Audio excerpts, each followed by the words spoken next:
Hello there, once again, fellow peregrinos. Welcome to episode 65 of El Camino de Santiago Pilgrims podcast, where we talk about planning, preparation, packing, tips, tricks, and hacks to make your journey along the way to Santiago a lot more enjoyable. So, this week, to help you with that goal, we have David Smith, who is not only a pilgrim, but also a Camino podcaster. He is the host of a brand new Camino podcast called Clear Skies Camino. So we're going to hear a lot more about that during the course of this interview, but just to set the stage for David and to inform you about the massive amount of Caminos that David's walked. So he has walked the Camino Frances, he's walked the Camino Portuguese, he's also walked the Camino Ingles. Now, David has chipped away at completing all of those Caminos for the last 9 years. So he's been on the Camino every year since 2011, and this is the first year he's not on the Camino because, well, I guess we all know why, because of the dreaded COVID.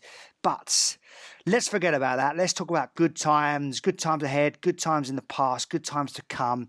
So David, talking of the good times in the past, take us back to when your world and the Camino's worlds first collided.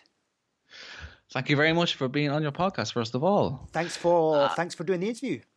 Absolutely. Now, let me take you back to 2010 and I will talk to you about when I was introduced to the Camino.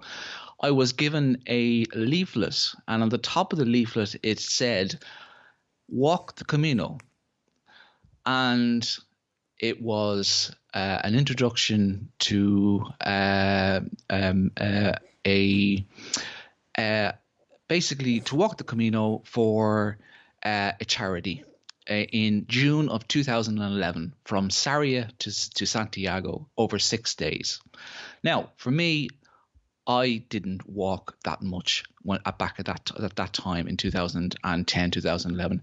I really didn't walk over 10 kilometers or 15 kilometers or anything of that distance. So this to me wasn't really, I wasn't going to consider it. So I put it down to one side, and I didn't really consider it at all. So, over a couple of weeks later, I thought about it again and said, "Hey, maybe I should think about it."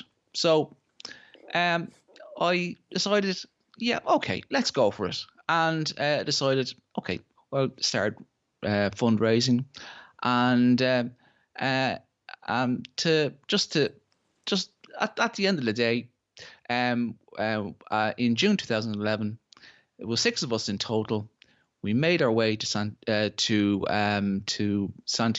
de Compostela, where we flew into Santiago from Dublin, and decided and started to walk from Sarria. Right. Okay. So you eventually kind of took the plunge and did the walking. You said you'd never done any walking before. Now, I want to ask you, because many people want to do the Camino, but maybe they are, shall we say, they think maybe doing so much walking when they've never done anything like that before is doing too much. He's biting off more than they can chew. And how was it for you? How did your body adjust? Because, I mean, often if we're doing a month-long Camino, it takes that first 6 days to kind of shake off the stiffness and toughen the muscles up and the calluses and the feet. So how did you make that adjustment from being a non-walker to all of a sudden being a walker? It was very difficult, to be quite honest with you. I really I did some preparation before I went, but I mean I was in relation to I walked about, say, 10 kilometers per day, but if you're talking about what I mean, the typical day would be 20 kilometers from, I mean, Sarria to Porto Marin would be 20 kilometers.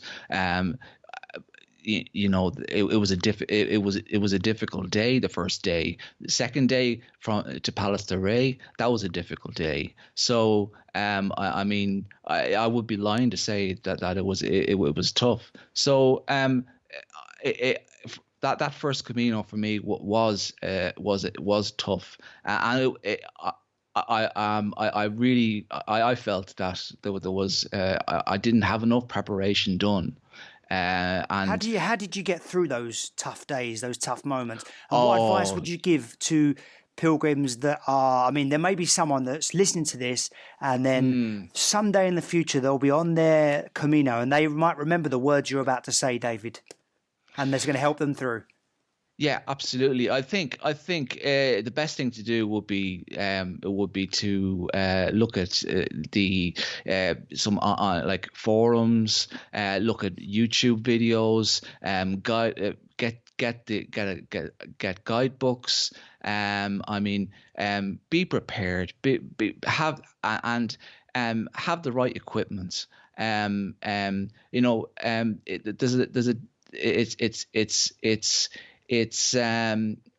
It's one thing to have the wrong equipment and not enjoy yourself, but to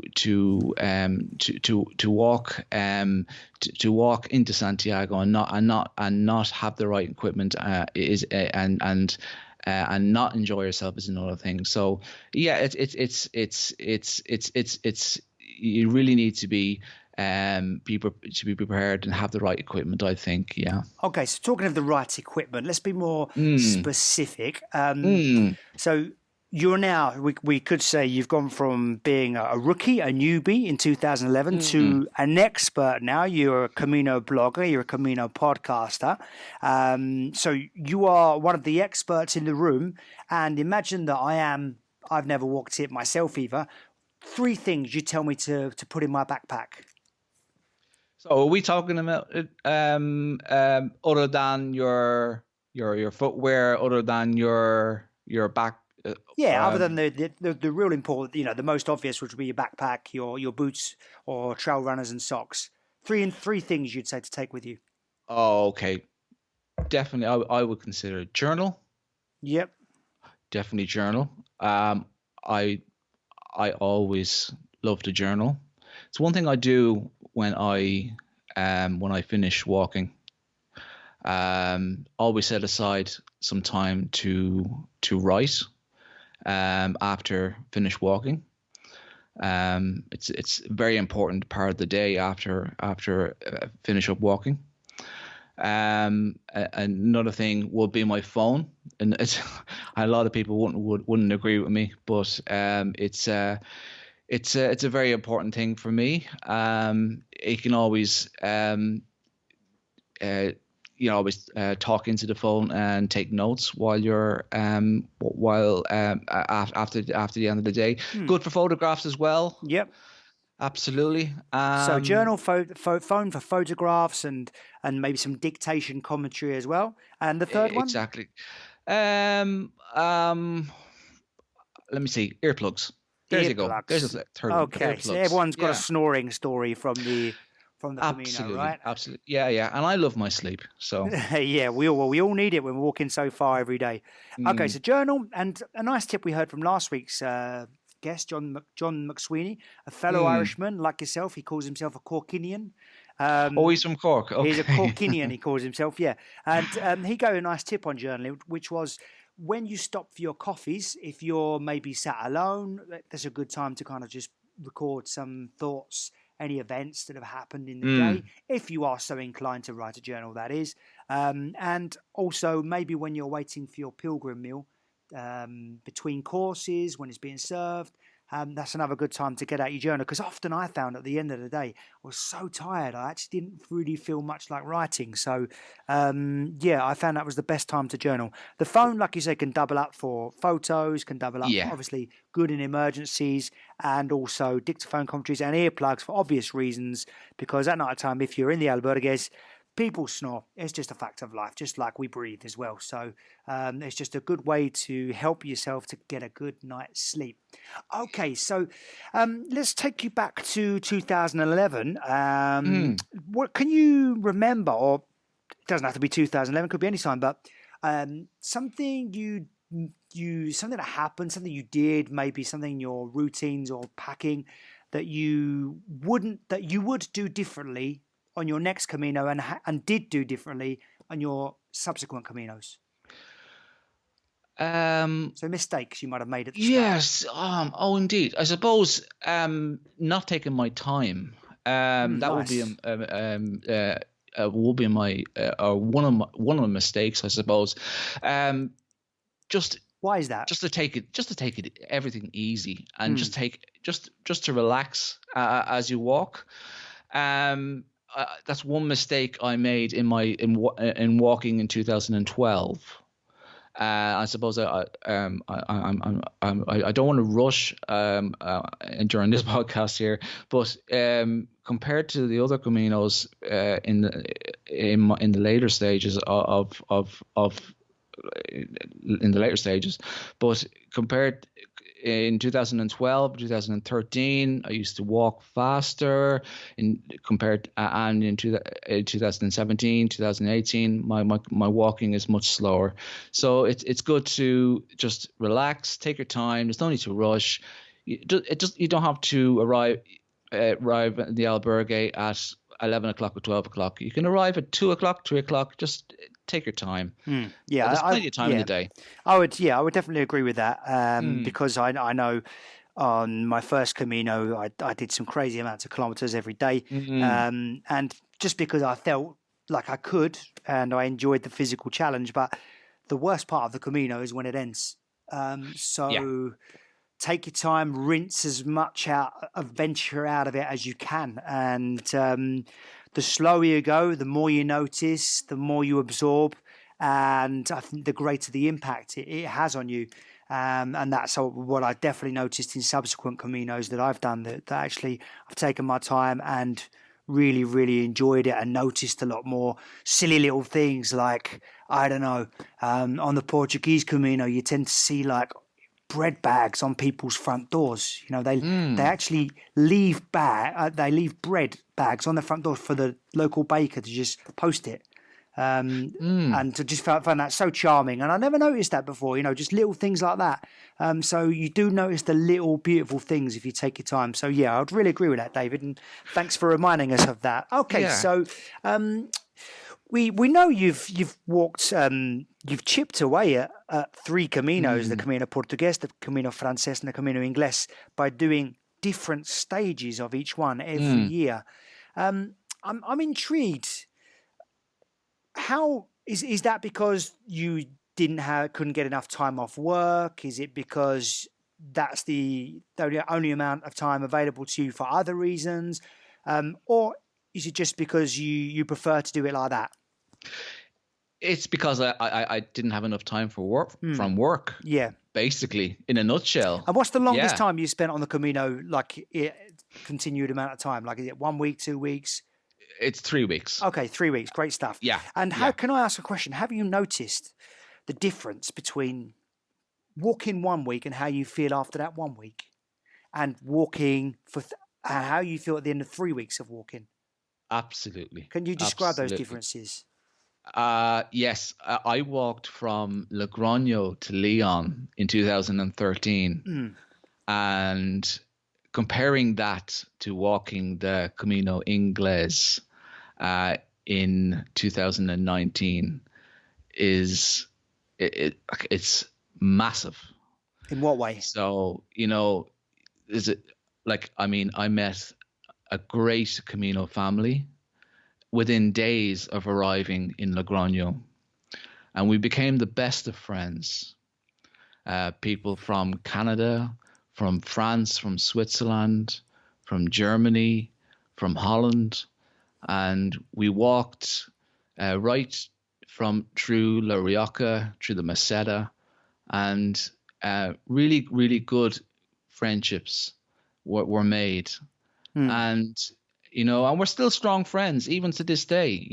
That's 7 years later, and I don't think that friendship could be formed or could last that long if it was just 1 week. I think, in my opinion, you need a longer amount of time on the Camino if you want to have a stronger or if you want to meet more people on the Camino. That's a really nice point. So the Camino gives you that extra time. That extra time gives you the opportunities and occasions to be able to strengthen the bond and rapport with your Camino family, the pilgrims you meet Yeah. along the way. Yeah, that's really, really, really agree with that. And what about how you feel like emotionally, spiritually, and physically? Yeah, exactly. And like, I mean, I came back home a much more positive person. Hmm. I came back home feeling much more revitalized Hmm. in 2013. I mean, I came back home in 2013. I felt like I could move mountains. Yeah, that's a nice way to You put it. know, Yeah, you feel uh, indestructible after such an amount of time. Hmm. absolutely. Yeah. And that's when I started actually writing my blog, clearskiescamino.com. So I just felt, hey, listen, if I can walk three weeks on the Camino, I could do anything. So that's I just felt unbelievable. Good. Yeah. I mean, I Um, think from my experience, walking a week is really, really nice. And if you've only yeah, got a week is better than no time at all. I agree. So, Yeah. but if you can walk for a couple of weeks, 3 weeks, 4 weeks, even better. Because, like you say, the more time you spend on the Camino, the bigger the impacts spiritually, emotionally, physically, and as well, it gives you the time to build up that Camino family. So, great answers there. Thank you very much, David. I'm sure those that are listening will be thinking, maybe if I was only going to go for a week, maybe I should think about if I can, if at all possible, increasing, extending that amount of time. So thanks, David. Now, I'm going to ask you about it's a question that I don't normally ask, but I thought to myself today while I was out on a walk myself, I thought, that would be a good question to ask you because you are such an experienced pilgrim. And this is very interesting for me. Like backpack organization, where do you keep, Mm. what do you keep in your side pockets, for example?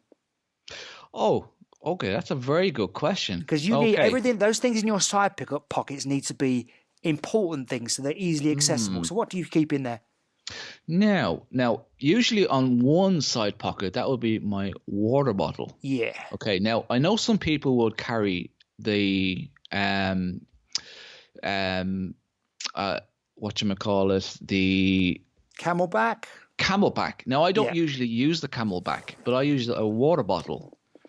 So I use the water bottle on one side pocket, and on the other side pocket would be usually the guidebook. So What about the that's what top I use. pocket? Top bucket would be food, snacks, anything else I need, like that I need access to straight away. What about your short or trouser pockets? I sound like I'm a policeman, don't I? What have you got in your pockets? But no. Um, what do you keep? Do you keep anything specific in there as well? My phone, Mm-hmm. yeah, my phone in my trouser pockets. Yep.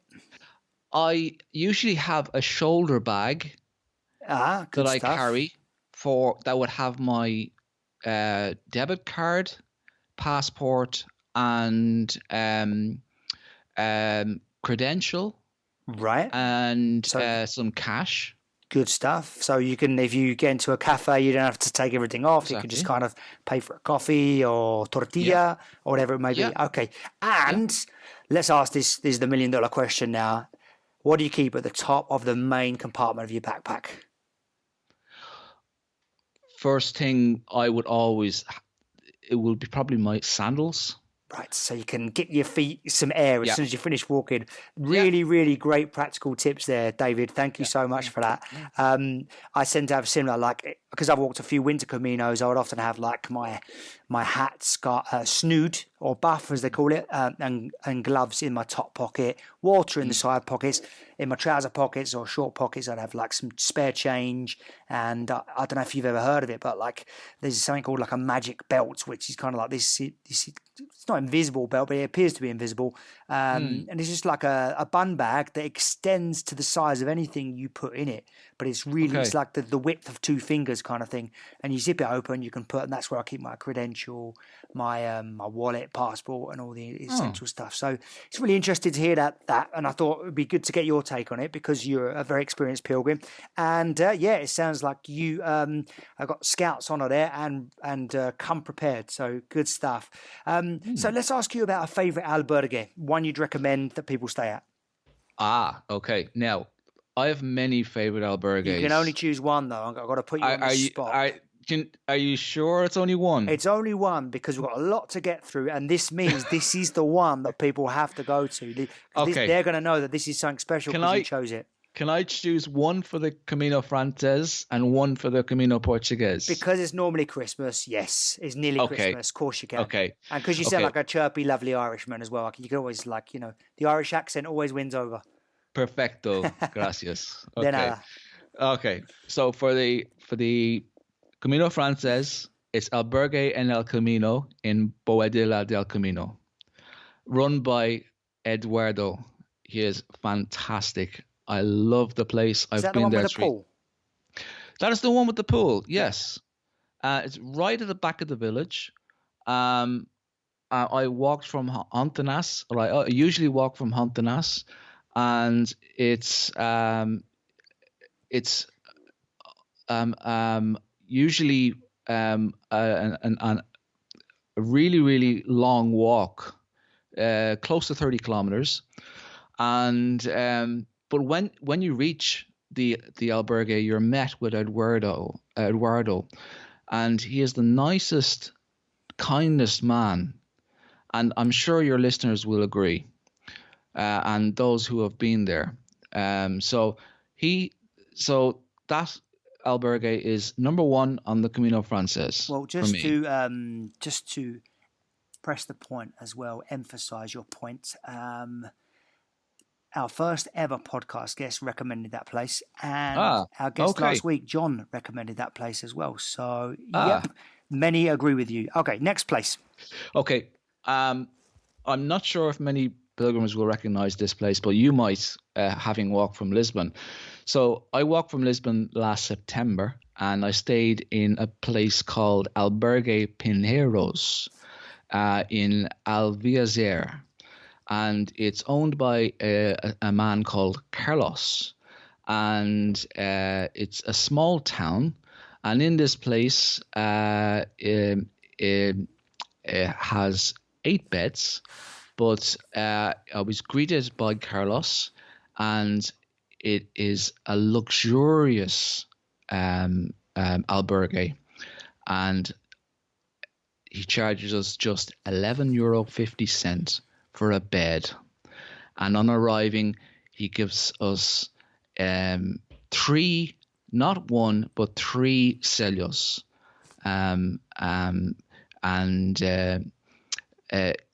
he treats all his pilgrims like kings and queens. So it's one to definitely to stay. So to stay in when if you were to walk from Lisbon. Okay, good stuff. So that's the Albergue en Boadilla del Camino, and Eduardo is going to be your host there.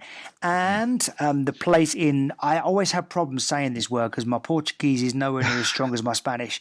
Alvazair or something like that. Alviazer. Yeah. Alviazer. I'm not, we'll go with that. Well, that's as well because that's just outside of Lisbon. So you kind of, you really, it's not far. It's kind of halfway, if I'm not mistaken. It's halfway. It's before Coimbra. Okay, good stuff. So I didn't stop there, but I walked through there. So you get 3 stamps, not 1, from Carlos there. And so because we're not quite sure on the pronunciation and the spelling, I will put a link to that place on our Facebook page, Camino de Santiago Pilgrims Podcast, because I think it might be a difficult one to look up, and your pronunciation most definitely beats mine. So I always looked at that on the guidebook and tried to say it, and I was like, nah. Alfazair or something. I'm fluent in Spanish, but my Portuguese pronunciations are found wanting all the time. So, all right, thanks for those recommendations. And what about a favourite city, town, village along the way? And tell us why it may be worth staying an extra day or at least staying a night. Do you know what, Bradley? I've always loved Burgos. Yeah. I've actually stayed an extra day once before in Burgos in What captivates you 2018. about Burgos? Sorry? What captivates you about Burgos? What captivates me is so many things to see in Burgos.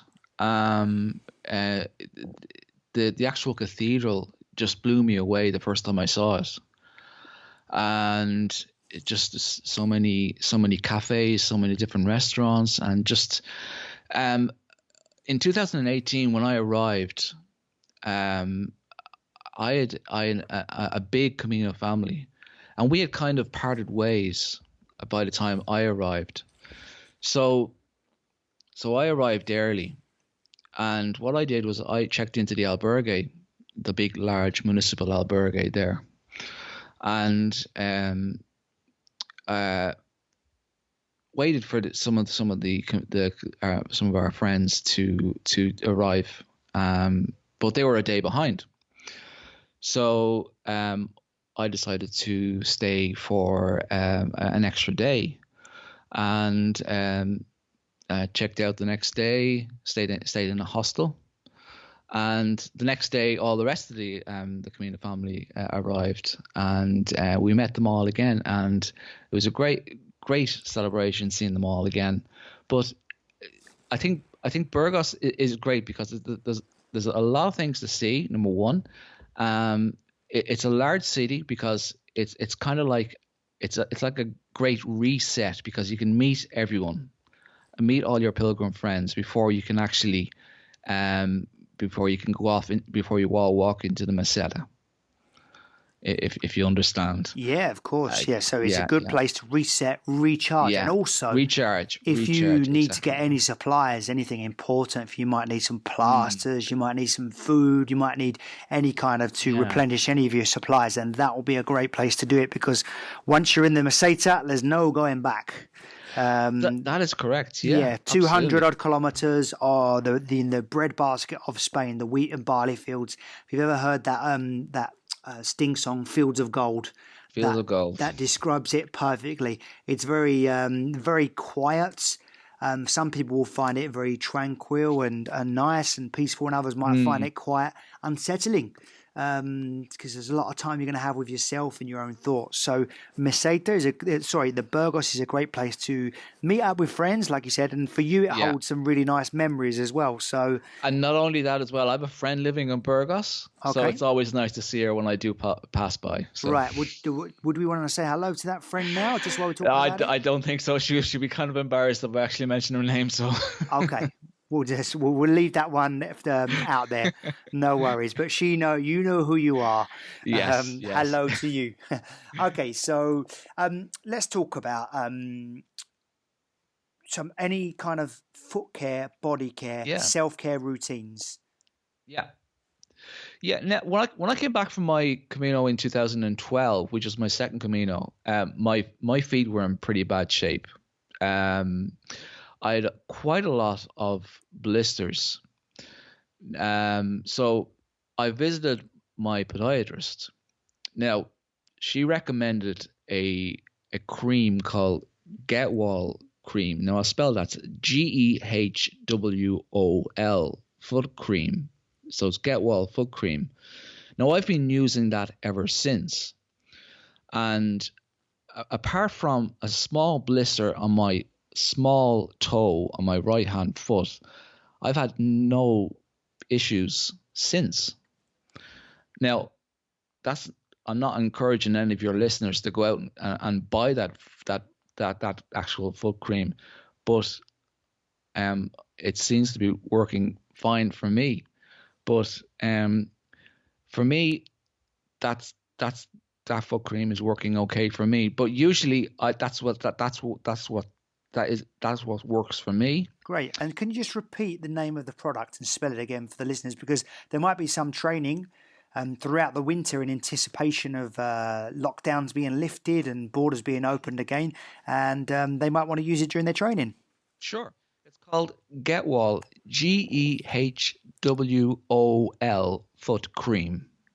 Right. Okay. Yeah, GEHWOL. yeah, that's Okay. right. So Gewal. Pronounce that?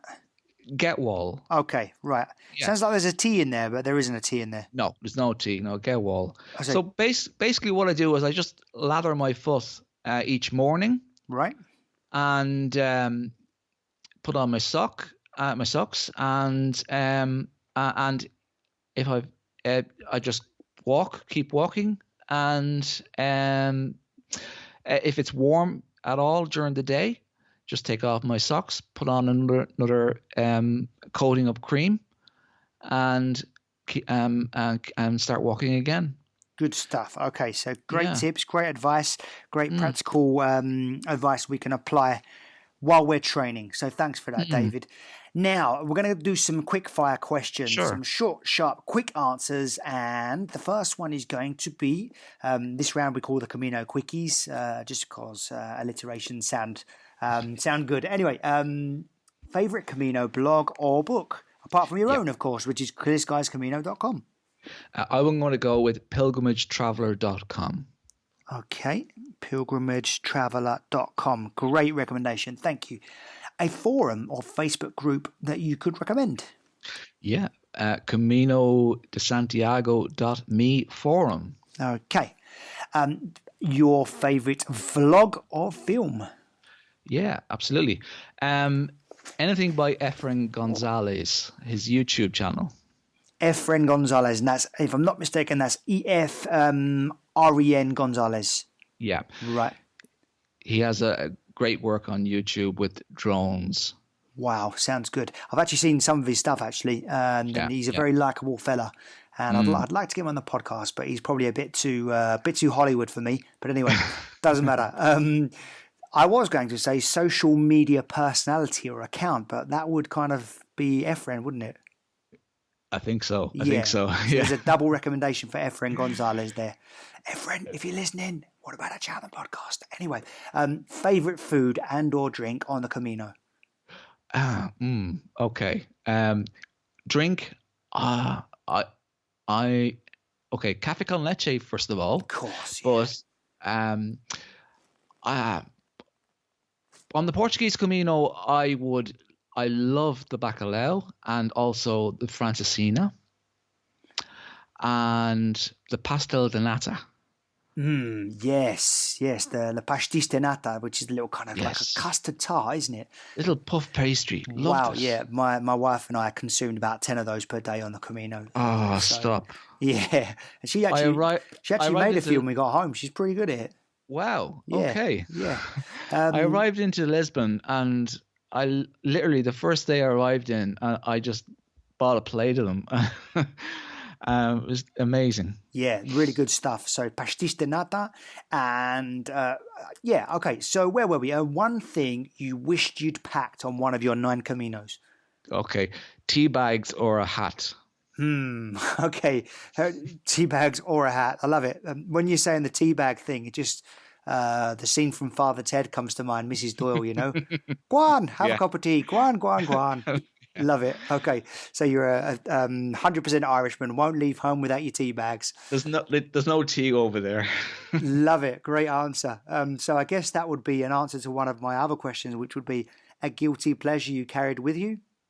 I actually did. On one Camino, I brought a bag with some tea bags. So, love it. I used them all. You used them all as well. I bet you were popular amongst the Brits. Yeah. And the Irish. Okay, so a Camino app or internet resource? Yes. Okay. Now that is a good question. I would say grons.com. Okay. Wise Pilgrim is a very good Camino app. Yep. And Eroski is another good internet resource with great information. Good stuff. Eroski is spelled Eroski, and that's a Spanish supermarket that lists lots and lots of really good Camino information. So it's Eroski. Thanks for that, David. One thing you didn't need and wouldn't take again? I'm very much on the side of the rain jacket brigade, so I don't think I'll bring a poncho again.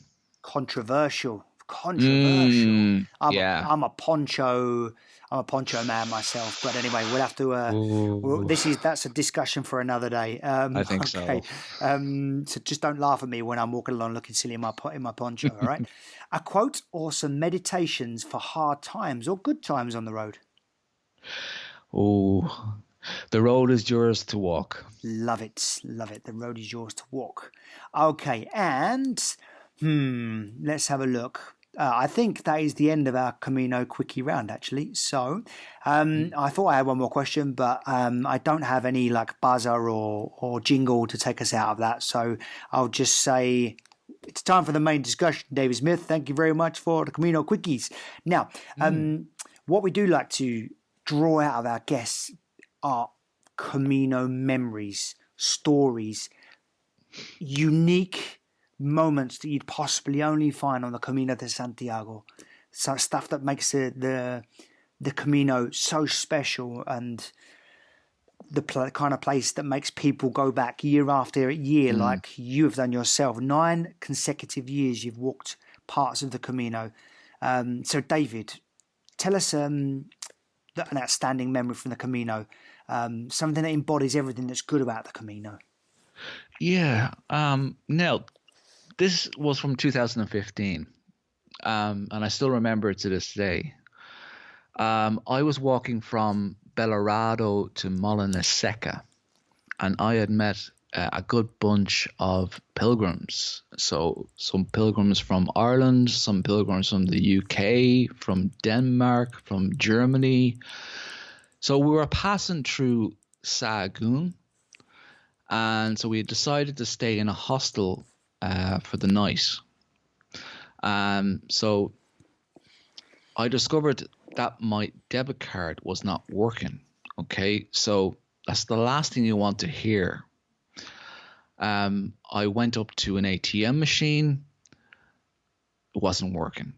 So I went to the local Santander bank account or bank, and they told me that no, there's something wrong with the card. You need to contact your local bank.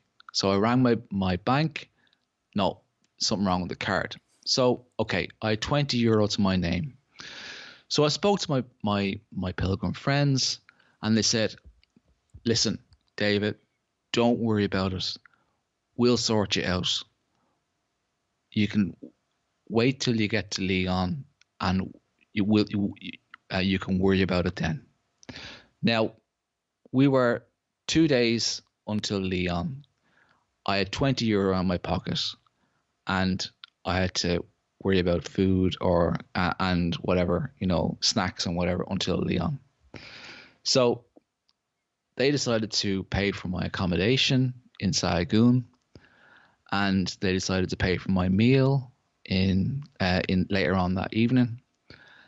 And the next day we walked to Reliegos, and the next day we walked to Leon, and they paid for my accommodation in a hostel in Leon.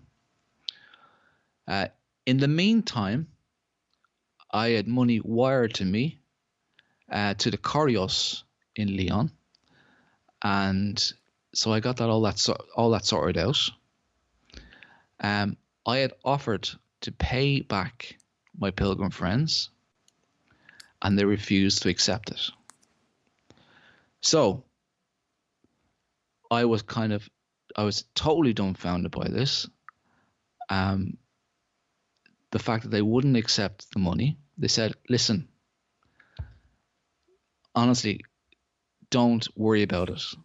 You can buy me a drink, or you can buy us a drink later on," which they accepted. So the fact that the kindness of strangers lives on, and I only knew these people for a matter of days, and that they were actually buying me meals and whatever. And it's very humbling, isn't it? Absolutely. I was dumbfounded. But kindness lives on. And it also, in many ways, I think it really confirms many things that I've said on this podcast is that the Camino restores your faith in humanity. And the Camino provides. The Camino provides. The Camino also, I mean, I believe life provides as well. I think the Camino provides because we are taking a step every day towards our dream, which is Santiago. And I mean, it's not about the destination, it's about the journey. We all know that. But Yeah. I think it's also about the fact that we're taking brave steps as people. Many of us are conquering fears to walk the Camino. And I believe if we conquer our fears and if we take brave steps, like the Camino motto, which is Ultria, if we take brave steps, whether it be on the Camino or everyday life, towards what our goal is, life will provide, just like the Camino provides. And that's what I took away from the Camino. And that's what I get out of your story as well, is that you're taking brave steps towards your goal. You know, you love the Camino, you want to walk it. Not everyone is brave enough to just say, hey, you know what? I'm going to go and walk across Spain, and I don't know where I'm going to stay. There are many people on this planet that would not be brave enough to do that, but you were. And that's what I love about that story. And also, I've also said, like I said, many things I've said, and this is another thing, and that is that the Camino brings the best out of people.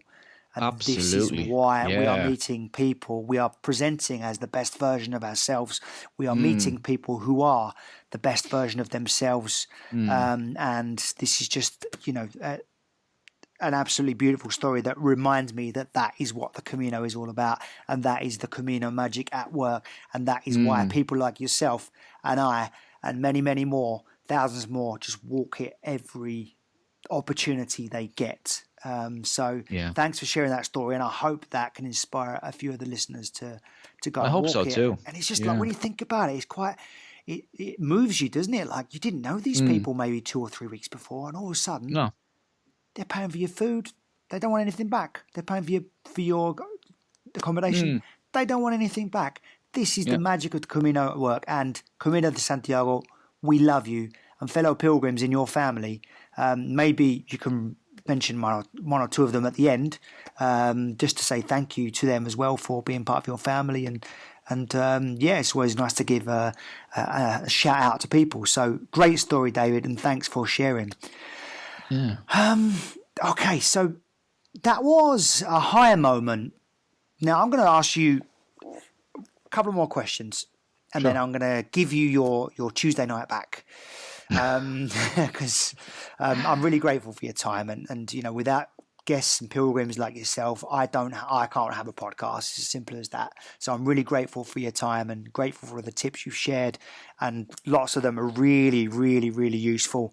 In fact, all of them are. So I'm going to quiz you now, and this wasn't on the pre-interview question sheet that I sent you, but I want you to think back to your 9 Caminos, and I want you to think back to your lowest, hardest moment, most challenging moment, and how you got through it and how you'd advise others to get through similar moments.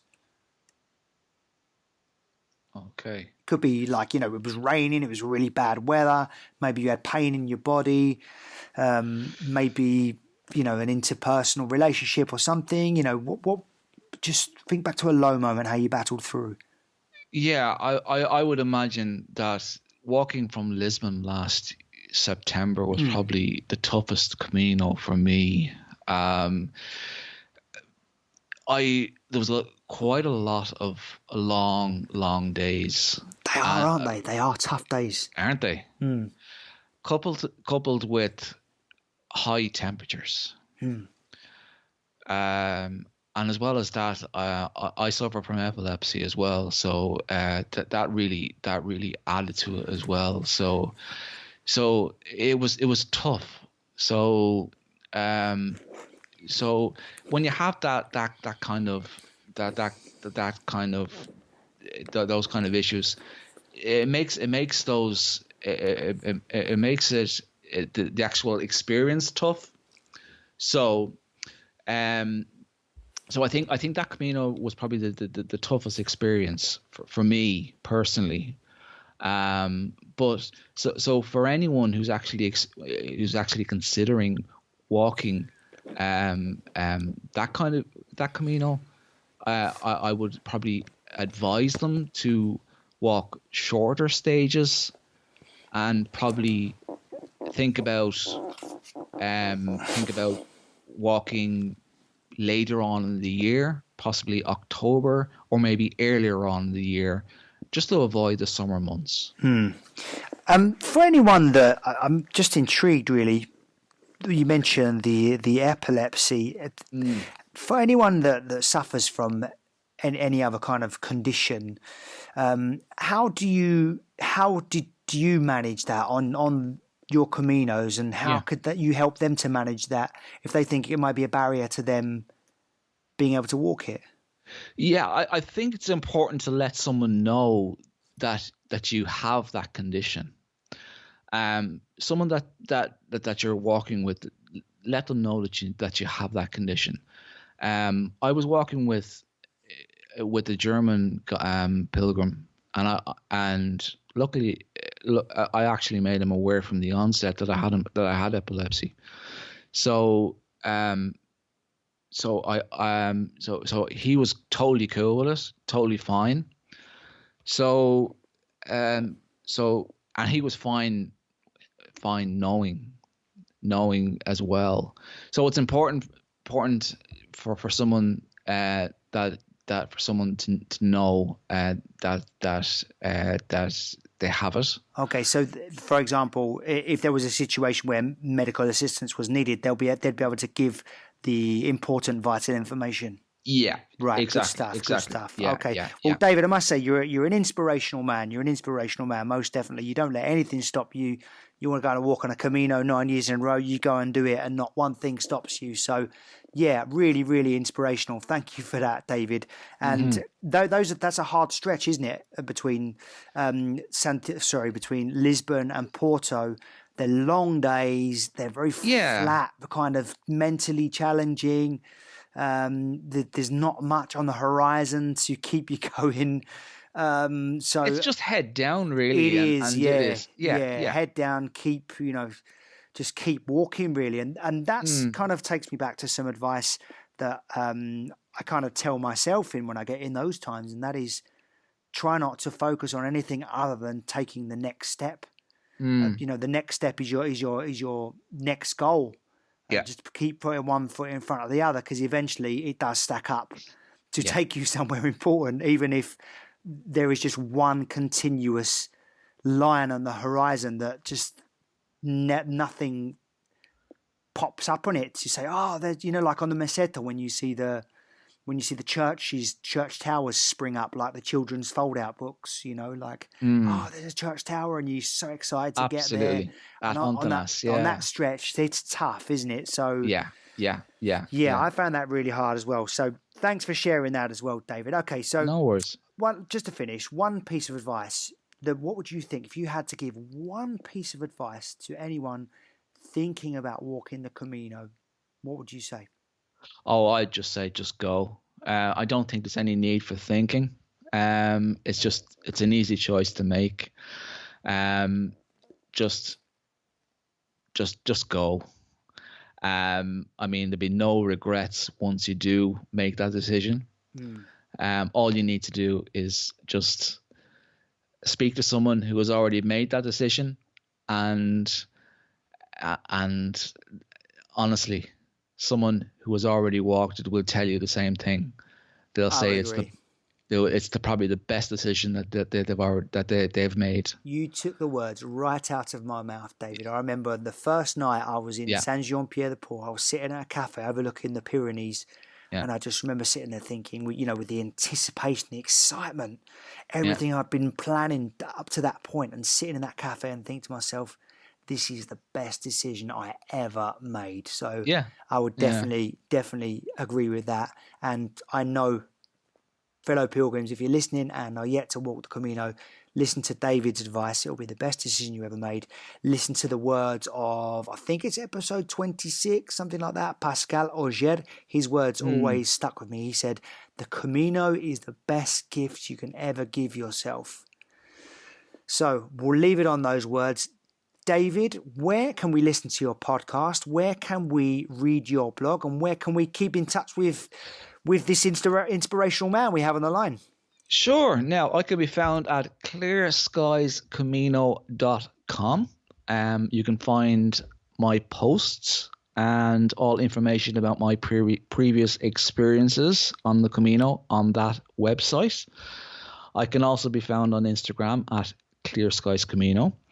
There's a link to my podcast on clearskiescamino.com, and also there's a link to my podcast on the Instagram account as well. So yeah. Good stuff. Okay, so make sure you go and check out David's podcast, Clear Skies Camino, brand new podcast. So if you're bored of listening to me, now you can go and listen to David instead, and read David's Camino blogs as well. There's many entries on there documenting many of his Caminos, so it makes a great read as well. So go read that as well. And it just remains to say, David, I want to wish you, first of all, should I thank you for your time this evening, for your recommendations, for reminding us of what the Camino is all about, which, you did that through the story, for reminding us that there is nothing, the only thing stopping us from walking the Camino is ourselves. You're not let epilepsy stop you. You're not left the fact that you couldn't do it in its entirety every year. You decided to go and do a bit of it every year, and it's become a massive part of your life, and it will become a part of your life too, fellow pilgrims who are listening, if you do the same. Thanks for your recommendations. Thanks for the organisation on the backpack stuff. That's going to be super helpful to many.